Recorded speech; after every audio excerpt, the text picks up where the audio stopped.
প্রণাম।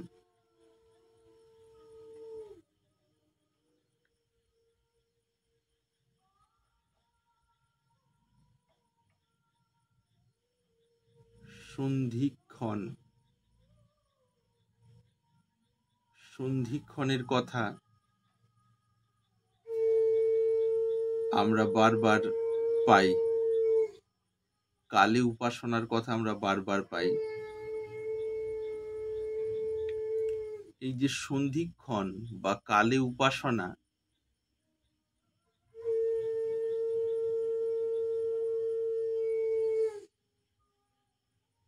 এটি কোনো শুকনো নিয়ম নয়। সন্ধিক্ষণ বা কালে উপাসনার বিষয়টা কেবল কতগুলো শুকনো নিয়ম বা নিয়ম সর্বস্ব কিছু নয়। অদ্ভুত এক রহস্য এর মধ্যে আছে। এই যে 4টে ক্ষণ, সূর্য উদয় হওয়ার 24 মিনিট আগে থেকে 24 মিনিট পর পর্যন্ত 48 মিনিট, সূর্যাস্তের 24 মিনিট আগে থেকে 24 মিনিট পর পর্যন্ত এই 48 মিনিট।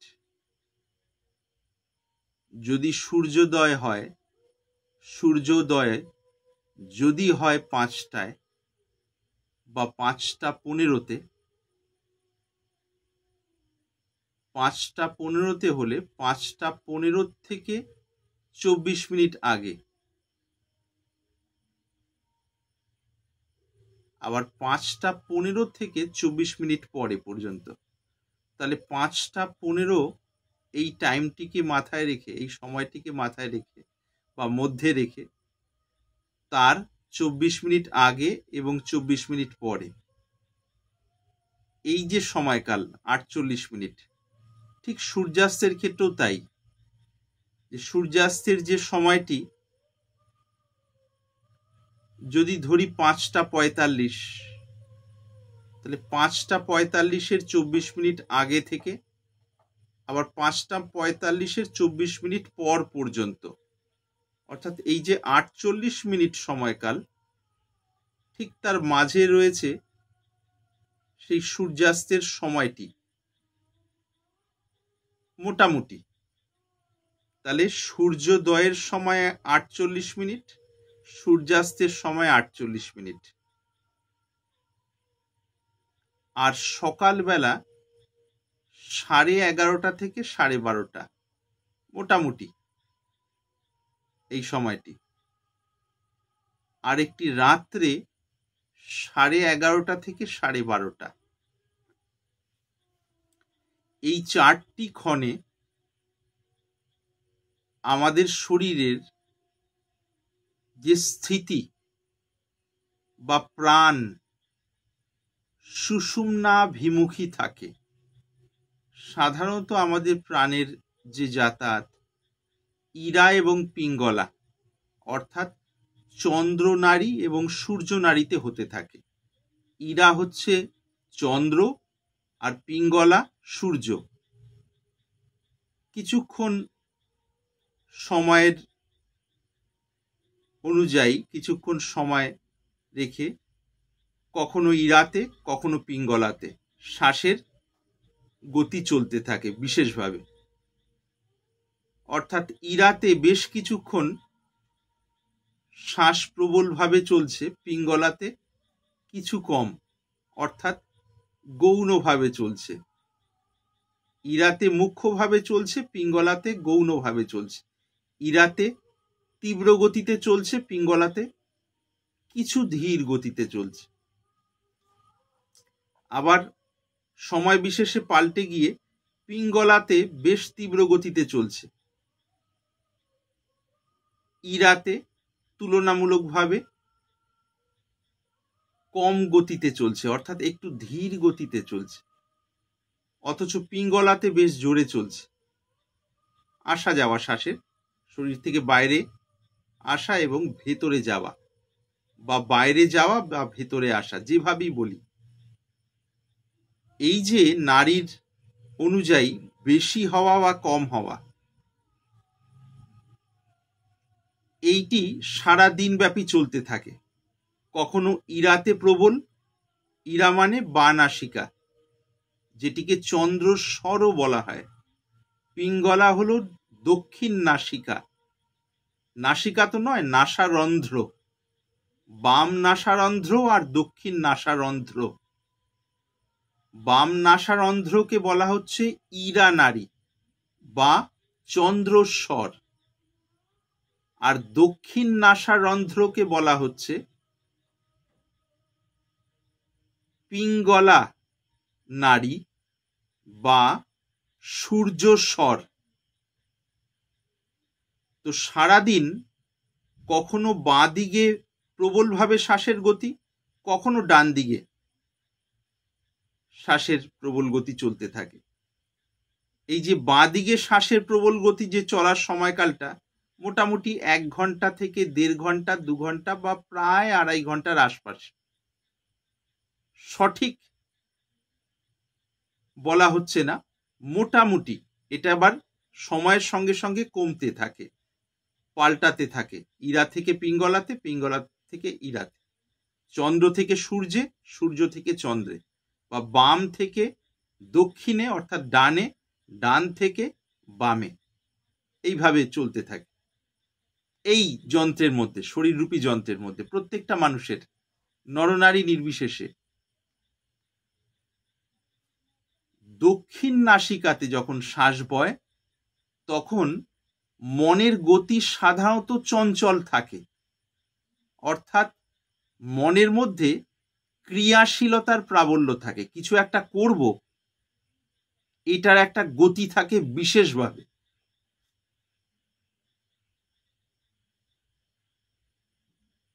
বা সময় বিশেষে একটা ছটফটানি থাকে, বা একটা কর্মের উদ্দীপনা থাকে, যেভাবেই বলি না কেন, বুঝি না কেন, অর্থাৎ একটা গতিযুক্ত বিষয় থাকে বিশেষভাবে। কখন? দক্ষিণ নাসিকায় যখন শ্বাসের গতি প্রবল বা মুখ্য। দক্ষিণ নাসিকা মানে পিঙ্গলা নাড়ি, সূর্যস্বর। অন্যদিকে যখন বাম নাসিকায় সেটি প্রবল হয়, অর্থাৎ ইরা নাড়ি বা চন্দ্রস্বর, তখন মনের চপলতা স্বাভাবিকভাবেই কমতে থাকে। চপলতা, চাঞ্চল্য, অস্থিরতা স্বাভাবিকভাবে কমতে থাকে। একটা ধীর স্থির ভাব স্নায়ুতন্ত্রের কারণেই স্বাভাবিকভাবে ফুটে ওঠে মনের মধ্যে, শরীরের মধ্যে। সেই কারণে বলা হয় চন্দ্রস্বরে বা চন্দ্র নাড়িতে যখন শ্বাস বিশেষভাবে বইছে, যাওয়া আসায় পুরো ব্যাপারটি, অর্থাৎ ইরা নাড়িতে, অর্থাৎ বাম নাসিকায়, বাম নাসিকা ভুল বলছি বারবার, বাম নাসারন্ধ্রে যখন শ্বাসের গতি প্রবল, 0.5 ঘন্টা, 1 ঘন্টা, 1.5 ঘন্টা, 2 ঘন্টা বা বেশি বা কম সময়, সেই সময় মনের স্থিরতা বিশেষ থাকে, কোমলতা বিশেষ থাকে, বিনম্রতা অর্থাৎ বিনীত ভাব বিশেষ থাকে। আর দক্ষিণ নাসিকায় শ্বাস যখন প্রবল হয় তখন দৃঢ়তা বিশেষ থাকে, তেজস্বী ভাব বিশেষ থাকে, ইত্যাদি। এই বাম থেকে ডান বা দক্ষিণ, আবার দক্ষিণ থেকে বাম, এইভাবে চলতে থাকে প্রায় 1.5 ঘন্টা কম বেশি সময়কাল। বামে প্রবলভাবে আসা যাওয়া চলছে শ্বাসের, আবার আস্তে আস্তে আস্তে আস্তে পাল্টে গিয়ে আবার ডানে আসা যাওয়া চলছে প্রবল। এই বামে যখন 1.5 ঘন্টা কম বেশি সময়কাল রইল, সেখান থেকে যখন বাম থেকে ডানে পাল্টাবে বা ডান থেকে বামে আবার প্রবল হয়ে যাবে, যে প্রবল গতি ছিল ডানে বা বামে, এবার সেখান থেকে যখন অন্যটিতে পাল্টানোর অর্থাৎ পরিবর্তিত হওয়ার সময় আসে, সেই পরিবর্তিত হওয়ার কিছুটা সময় প্রায় দুটোতে সমানভাবে চলে। কয়েক সেকেন্ড বা খুব অল্প কিছু মিনিট, 2 মিনিট 3 মিনিট, কম বা বেশি।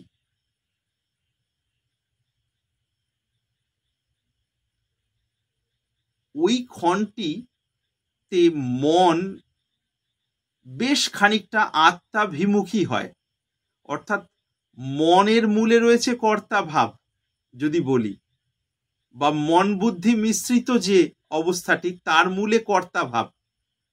সেই কর্তা ভাব সবসময় ইন্দ্রিয় ইত্যাদিকে কাজে লাগিয়ে বহির্মুখী একটা প্রবৃত্তি দেয়। সেই কারণে কর্তা ভাব যতক্ষণ প্রবল আছে ততক্ষণ আত্মানুভূতির বিষয়টি ঘটে না। সেই কারণে বলা হয় চেষ্টা করে আত্মানুভূতি, পরমাত্মানুভূতি বা ব্রহ্মানুভূতি বা ঈশ্বরীয় অনুভূতি বা পরম প্রাপ্তির ঘটনাটি চেষ্টা করে ঘটে না। চেষ্টা করে বড়জোর সেই ভূমিতে যাওয়া যায় যে ভূমিতে গেলে সেই ঘটনাটি ঘটার একটি সম্ভাবনা তৈরি হয়। গুরুত্বপূর্ণ বিষয়। তাহলে দেখছি ইরা থেকে পিঙ্গলা, পিঙ্গলা থেকে ইরা, এই যে দুটো থেকে পৃথক যে চলার যে গতাগতি বা যাতায়াত, এটা একটি থেকে আরেকটিতে পরিবর্তিত হওয়ার কয়েক সেকেন্ড বা 1, 2, 3 মিনিট কম বেশি, সেই সময় সুষুম্নাতে শ্বাস চলে, অর্থাৎ উভয় নাসারন্ধ্রে সমান বা প্রায় সমান গতিতে শ্বাস চলে। সেই সময় মনটি যদি আগে সাধন করে তৈরি থাকে নাম জপ করতে করতে, তাহলে সেই মনটি ডুব দেওয়ার জন্য সুযোগ পায়। ডুব দেওয়া কোথায়? পরমাত্ম তত্ত্বে, সেই রসের সমুদ্রে। না হলে যা কিছুই সাধন ভজন সবই কতগুলো প্রয়াস, প্রচেষ্টা, ক্রিয়া, শরীরের স্তরে বা মনের স্তরে। বায়ুর বিষয়টিকেও শরীরের স্তরেই ধরা হলো, কিন্তু পরমাত্ম তত্ত্ব এই সমস্ত ক্রিয়ার অতীত। তবে ক্রিয়া যদি ঠিক ঠিক হয়, নাম স্মরণ ঠিক ঠিক হতে থাকে এবং পর্যাপ্ত সময় পর্যন্ত হতে থাকে বা পর্যাপ্ত সময় কাল পর্যন্ত হতে থাকে, তখন ধীরে ধীরে ধীরে ধীরে রজ এবং তমগুণ জাত সংস্কারগুলো ক্ষীণ হয়, শেষ হয়ে যায় না, ক্ষীণ হয়, কমতে থাকে। কমতে কমতে যখন সেইটি একটি পর্যাপ্ত মাত্রায় পৌঁছয়, কমার বিষয়টি খুবই দুর্বল হয়ে যায় সংস্কারগুলি। সেই জায়গা থেকে যদি কোনো সাধক, সেই জায়গা মানে সেই স্থিতি থেকে কোনো সাধক বা সাধিকা ওই মাছ ধরার জন্য বড়শি ফেলে যেভাবে ওঁত পেতে থাকা হয়, সেভাবে যদি ওঁত পেতে থাকেন, যে দিনে যতবার পরিবর্তিত হচ্ছে, এই ইরা থেকে পিঙ্গলাতে বা পিঙ্গলা থেকে ইরাতে বা চন্দ্রস্বর থেকে সূর্যস্বরে, সূর্যস্বর থেকে চন্দ্রস্বরে, ওই মধ্যেকার যে সময়টি, সন্ধিক্ষণটি যদি ধরার চেষ্টা করেন, তখন খুব সহজেই কর্তাভাব বিগলিত হয়ে সমাধির ভূমিতে মনটি বিলীন হতে পারে। যদি ব্রহ্মচর্য ঠিক থাকে শারীরিক স্তরে এবং মানসিক স্তরে, অর্থাৎ সেইরূপ প্রস্তুতি থাকে, তাহলে এই ঘটনাটি, অর্থাৎ সেই ক্ষণটিকে যদি সদ্ব্যবহার করা যায়, ঠিক চেনা যায় এবং সেই হিসেবে কাজে লাগানো যায়, তখন পরমাত্ম অনুভূতির ঘটনাটি ঘটে যায় বা ঘটে যেতে পারে। পারে এই জন্য বলা হচ্ছে, যার প্রস্তুতি ঠিক নয় তার ক্ষেত্রে ঘটতেও পারে, নাও ঘটতে পারে, আর যার প্রস্তুতি যথার্থ তার ক্ষেত্রে ঘটে। এই তাহলে ওই 1-1.5 ঘন্টা যে সময়কাল কম বেশি, যে ইরাতে চললো প্রায় 1-1.5 ঘন্টা সময়কাল, সেটা 2-2.5ও হতে পারে, ঠিক সময়কালটা মনে নেই বলে প্রায় বলা হচ্ছে। আবার পিঙ্গলাতে চললো 1-1.5 ঘন্টা সময়কাল। এই 1-1.5 ঘন্টার সময়কাল যখন শেষ হলো একটা নাড়িতে শ্বাস বওয়া, সেখান থেকে যখনই পিঙ্গলাতে আসলো, এই সন্ধিক্ষণে সেই মূল রহস্যটি থাকে, অর্থাৎ কর্তাভাব বিগলিত হওয়ার ক্ষণটি থাকে। যদি বধূ তৈরি থাকেন তাহলে মিলনের সম্ভাবনা থাকে, না হলে বর এসে ফিরে যান। প্রত্যেকবার এক স্বর থেকে একটি নারী থেকে অন্য নারীতে পরিবর্তিত হওয়ার সময় এই সম্ভাবনাটি থাকে। তাহলে এইভাবে যদি দেখা যায় 1-1.5 ঘন্টা অন্তর অন্তর যদি পরিবর্তিত হয়, তাহলে অনেকগুলো সন্ধিক্ষণ পাওয়া যাচ্ছে। কিন্তু এই সন্ধিক্ষণের সময়টি খুব কম, কয়েক সেকেন্ড বা 1 মিনিট, 1.5 মিনিট, 2 মিনিট বা একটু বেশি বা কম। সেই জন্য যারা সাধক সাধিকা জীবন দিয়ে সাধন ভজন করেছেন বছরের পর বছর, তারপর তাদের মধ্যে কারো কারো জীবনে পরম তত্ত্বের উপলব্ধি ঘটেছে, তারা ঠিক করেছেন তাহলে একটু বেশি সময়ে কিভাবে পাবো সেই ক্ষণ। বেশি সময় খুঁজতে গিয়ে দেখা গিয়েছে সারাদিনের মধ্যে ওই 4টি ক্ষণ, সূর্যোদয়ের সময় অর্থাৎ সূর্যোদয়টিকে মাঝে রেখে তার আগে 24 মিনিট এবং পরে 24 মিনিট, এই 48 মিনিট। সূর্যাস্তের সময়টিকে মাঝে রেখে তার আগে 24 মিনিট এবং পরে 24 মিনিট, এই 48 মিনিট।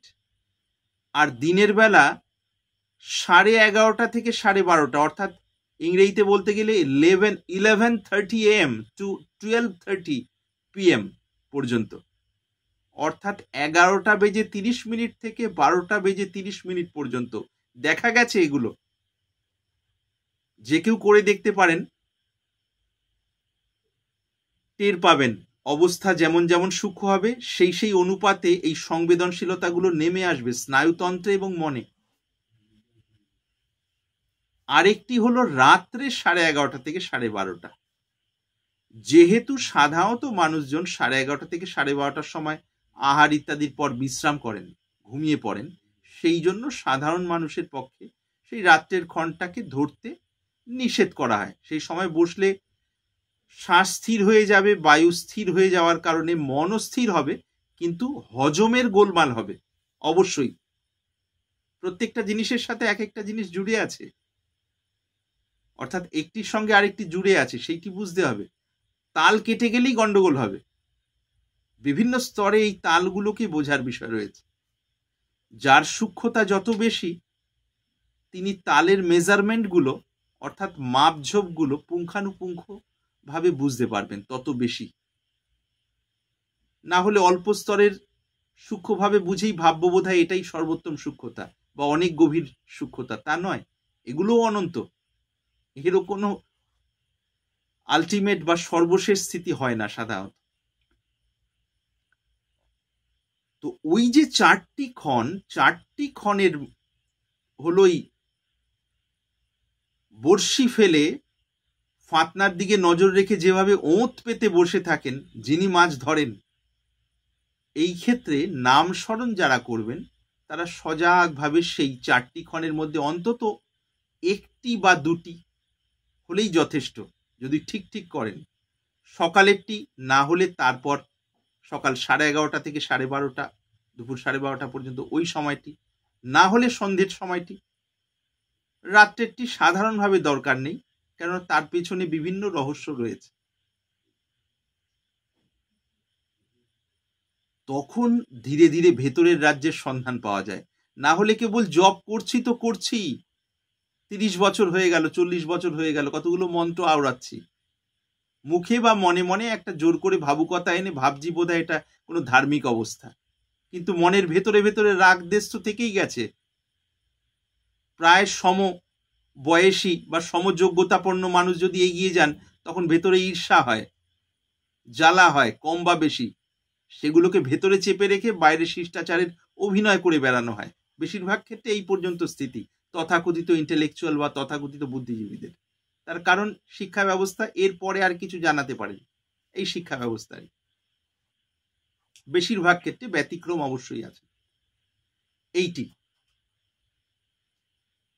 কিন্তু অন্য সময় চলতে ফিরতে নাম স্মরণ যদি করার চেষ্টা করা হয়, গুরুর হতে প্রাপ্ত যে মন্ত্রটি, নাম স্মরণ মানে ইষ্টমন্ত্রের দিকে নজর রেখে বলা হচ্ছে, যারা ইষ্টমন্ত্র পাননি তারা হরি নাম করতে পারেন, বা ভগবানের যে নামটি যার প্রিয়, যার মনকে টানে, যার হৃদয়কে টানে, সেইটি কাজের সাথে সাথে করার ওই যে সময়টি, ওই 48 মিনিটের মধ্যে অন্তত যদি আধ ঘন্টাও সম্ভব হয়, একটি ক্ষণ বা একাধিক বসতে বসতে বসতে বসতে হঠাৎ ফাতনায় টান পড়বে। ফাতনায় টান পড়বে কোন দিকের? অব্যক্তের। জীবভূমি থেকে শিবভূমির আহ্বান আসে সেখানে, অর্থাৎ কর্তাভাব গলে যাওয়ার। সাধারণভাবে মানুষ জাগরণ অবস্থার খবর জানেন, জেগে থাকার অভিজ্ঞতাটা, স্বাদটা জানা আছে। সারা জীবনের 50, 55, 60, 70, 80 পর্যন্ত এই অভিজ্ঞতা, আর ঘুমের আর স্বপ্নের, এই তিনটে অবস্থা। কিন্তু চতুর্থ অবস্থা তুরীয়, অর্থাৎ ব্রাহ্মী স্থিতির অবস্থা।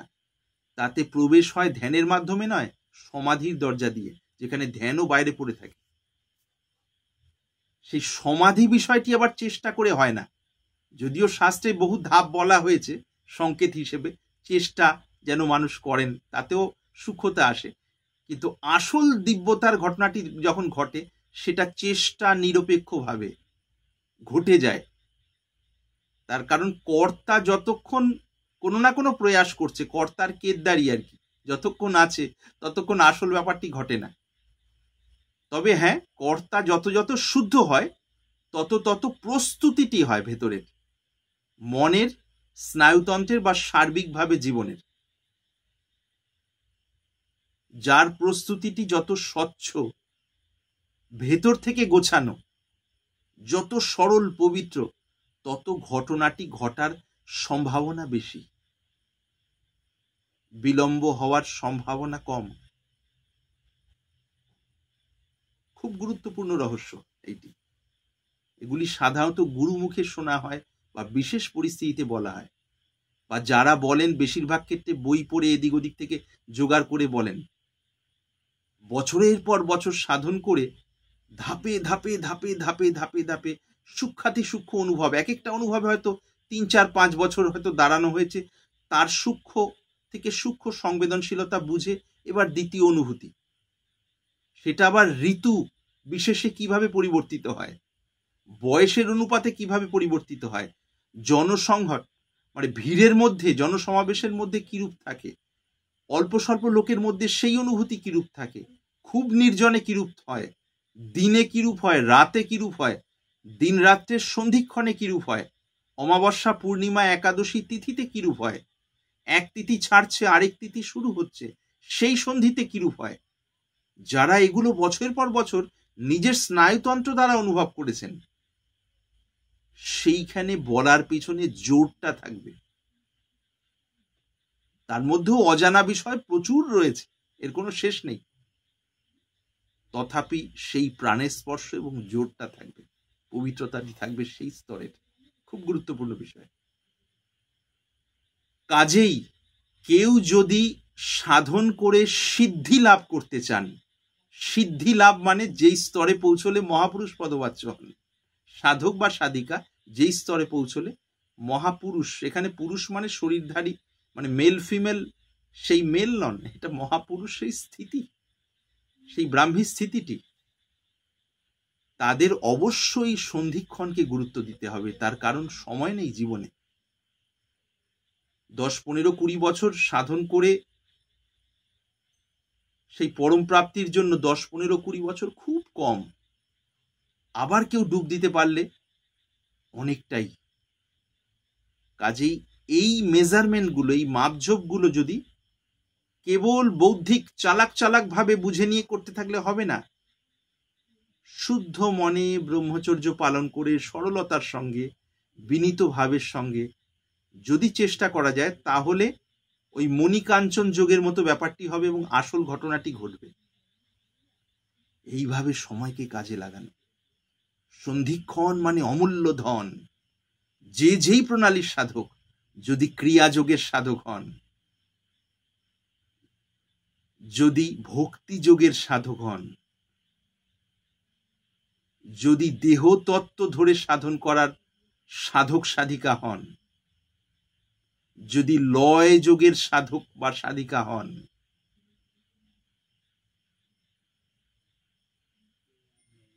বিশেষ করে যারা আসনস্থ ভাবে বসে স্থিরভাবে করার চেষ্টা করেন, তাদের জন্য এই ক্ষণগুলো বিশেষ উপযুক্ত। কাজেই ওগুলো হলো ক্রিম টাইম। ওই জায়গায় কর্তাভাবকে শুধু রেখে দিলে আর নাম স্মরণ করতে থাকলে, সংস্কার ক্ষয়ের বিষয়গুলো যদি আগে বেশ খানিকটা ঘটে থাকে, তাহলে কর্তাভাব রূপী ওই বরফটি ওই বিশুদ্ধ পরম চৈতন্য রূপী সমুদ্রের মধ্যে খুব সহজে গলে যায়। একবার যদি গলে যাওয়ার বিষয়টি ঘটে, তারপর যখন আবার বরফের ঢেলাটি হালকা এদিক ওদিক ভাসতে দেখা যায়, তখন সেটি আর কষ্টদায়ী হয় না। তখন সেই পরম স্থিতির মধ্যে সেটি লীলাবিলাসে পরিণত হয়। খুব গুরুত্বপূর্ণ বিষয়, ভেতরের কথা বলা হলো। তো এই যে সংকেত দেওয়া হচ্ছে কালে উপাসনা, তো এই 4টি ক্ষণের মধ্যে অন্তত একটি বা একের বেশি ধরার চেষ্টা করা উচিত। আমি বলবো যারা গৃহত্যাগ করে সাধনা করছেন না, গৃহে থেকে সাধনা করছেন, তাদের অবশ্যই ওই রাত্রের ক্ষণটিকে ছেড়ে দেওয়া। তার কারণ রাত্রে বসলে যে আহার বিহার আমাদের করতে হয়, যে খাওয়া দাওয়া চলাফেরা, সেই আহার বিহার করে ওই রাত্রে ওই ক্ষণে বসলে হয়তো সাময়িকভাবে মন একাগ্র হবে, কিন্তু লং টার্মে অর্থাৎ দীর্ঘ সময়ের সাপেক্ষে হজমের সমস্যা হবে। তাতে স্নায়বিক স্তরের ভারসাম্য নষ্ট হবে, স্বভাবতই মনের স্তরের ভারসাম্য নষ্ট হয়ে যাবে, পরে খুব বেশি উপকার হবে না। সেটা করতে গেলে গুরু হতে বিশেষভাবে জেনে নিতে হয়, তার আনুষঙ্গিক আশপাশের বেশ কিছু ব্যাপার বা বিষয় রয়েছে। আর ভারতবর্ষে বারবারই সনাতন ধারায় এইটি বলা হয়েছিল, জোসো করে সেই পরম অনুভূতির মধ্যে ডোবা, সেই রসের সন্ধান পাওয়া, সেটিতে অন্তর আলোকিত এবং পরম আনন্দে ভরপুর হয়ে থাকবে। আর শরীর মন বুদ্ধির সাপেক্ষে, দেশকালের সাপেক্ষে নিজেকে বলিষ্ঠ করা, যদি বিপরীত বিরুদ্ধ শক্তির আক্রমণ হয় শরীরের স্তরে, অন্তরের রিপু ইত্যাদি জয় করার সেই শত্রু তো এইভাবে সেই পরম জায়গায় ডুব দেওয়ার ফলে সেগুলো দিব্যতা প্রাপ্ত হয়, সমস্ত কিছু জয় হয়ে গিয়ে পরম দিব্য স্থিতিতে পৌঁছানো হয়। এবার বাইরের শক্তি, বাইরের শত্রুর আক্রমণ স্থূলভাবে যারা নিম্ন থেকে নিম্নতর চেতনার মানব দেহধারী, তাদের দ্বারা যে আক্রমণগুলো হয়ে থাকে, সেই ক্ষেত্রে অবশ্যই যুদ্ধবিদ্যার অনুশীলন, আত্মরক্ষার্থে নিজের, দুর্বলের, পরিবারের, সমাজের যে পরিস্থিতিতে যার সেই রক্ষা বা সুরক্ষা প্রয়োজন, তার রক্ষার্থে প্রত্যেকজনই যেন নিজ নিজ বয়স পরিস্থিতির সাপেক্ষে সেই বিদ্যার অনুশীলন করা, কেবল হাতে পায়ে নয়, তার সাথে সাথে মনটিও তৈরি করা। এ এক অদ্ভুত সমন্বয়, অদ্ভুত সমন্বয়। সাধক এটা বুঝতে পারেন, হয়তো সম্ভব হতে পারে বা নাও বুঝতে পারেন। তার কারণ যখনই যুদ্ধবিদ্যার অনুশীলন হবে তখন মনে একটি তেজস্বিতার ভাব জাগবে। আবার যখন সাধন প্রবল হবে তখন তেজস্বিতার ভাবটা কমে গিয়ে কোমলভাবে মনটি ধীরে ধীরে ডুবতে থাকবে। আপাত দৃষ্টিতে পরস্পর বিরুদ্ধ বলে মনে হতে পারে, এবং খানিক তাই বটে, কিন্তু যখন এই দুটোর থেকে নির্লিপ্ত যে বিশুদ্ধ চৈতন্য তত্ত্ব আছে, অর্থাৎ কর্তাভাব বিগলিত হয়ে যদি তার সন্ধান পাওয়া যায়, অর্থাৎ তাতে ডোবার অনুভূতিটা হয়, সেই বরের সাথে মিলন হয় বধূর, তখন শরীরের স্তরের সুরক্ষার জন্য যেমন অভ্যাস প্রয়োজন, স্থান কাল পরিস্থিতিতে, তাতে মন যত তেজস্বী হোক না কেন, তাতেও অন্তরের সেই শর্ত নিরপেক্ষ শান্তিতে, শান্তির ধারাতে কোনো প্রকার ছেদ পড়ে না। এইটি হলো সনাতনের পরম দান, যে শরীর মন বুদ্ধি সমস্ত কিছুর মধ্যে সম্পূর্ণরূপে লেগে থাকা সত্ত্বেও অন্তরের সেই দিব্য শান্তি অটুট এবং ছেদবিহীন ধারার মতো চলতে থাকে। অন্যান্য ধারায় সাধারণত মন পর্যন্ত বলা হয়েছে, অর্থাৎ মন নিয়ে যখন কোনো কাজে লেগে আছি, মন চঞ্চল হলে তুমি খারাপ, মন শান্ত হলে তুমি খুব ভালো। এটি একটি অবস্থা, সাধন অবস্থা। সিদ্ধাবস্থায় তা নেই। শান্ত এবং চঞ্চলতা, চাঞ্চল্য এবং শান্ত, মনের স্তরের আপেক্ষিক শান্ত, এই দুটোর অতীত সিদ্ধাবস্থা। কাজেই যিনি ব্রহ্মবিদ হবেন, যিনি ঈশ্বরদ্রষ্টা হবেন, তিনি প্রয়োজনে ভয়ঙ্কর যোদ্ধা হতে পারেন, যেমন রাজা জনক দৃষ্টান্ত পাই। আরো বহু পাই, সেই নাম এখানে করার আপাতত প্রয়োজনীয়তা নেই। অর্থাৎ অন্তরে পরম দিব্য অনুভূতি, সর্বত্রই সেই পরম দিব্যতাই আছে। এক পরম প্রভুর অস্তিত্ব ছাড়া কিছু নেই, এটা জেনেও শরীরের স্তরে শত্রু মিত্র এই ভাবের সাপেক্ষে বিভিন্ন রকম শরীরের ক্রিয়া হতে পারে, অবশ্যই মানব কল্যাণের জন্য। যেখানে দেখা যাবে চেতনা খুব নিম্ন এবং তাদের ক্রিয়াকলাপ মানব কল্যাণের সপক্ষে নয় বরং বিপক্ষে, অবশ্যই প্রতিবাদ করতে হবে, প্রতিরোধ করতে হবে, বুদ্ধিকে কাজে লাগাতে হবে, শরীরকে কাজে লাগাতে হবে, সাংগঠনিক শক্তির বিকাশ করতে হবে। এর সাথে শর্ত নিরপেক্ষ বিশুদ্ধ আধ্যাত্মিক তত্ত্বের কোনো বিরোধ নেই, সেটি পরম শান্তির জায়গা। কিন্তু স্থূল স্তরে যে বিঘ্নগুলো আসছে, সেই লক্ষ্যতে পৌঁছানোর জন্য যারা চেষ্টা করছেন, তারা তার সাথে সাথে এই ভারসাম্যটিও রাখবেন। আর যারা পৌঁছে গেছেন তারা তো সেই জায়গা থেকে কাজ করবেনই করবেন। এইটি বুঝতে হবে। আধ্যাত্মিক ব্যক্তিত্ব মানে মিনমিনে ভিনভিনে ভীতু কুরকুর কুরকুর করছে নয়। তখন বুঝতে হবে ভেতরে দুর্বলতা, অপবিত্রতা রয়েছে, ছলকপট রয়েছে, সেই কারণে দুর্বলতা। তেজিরও তেজি, ভয়ঙ্কর তেজি আর কি।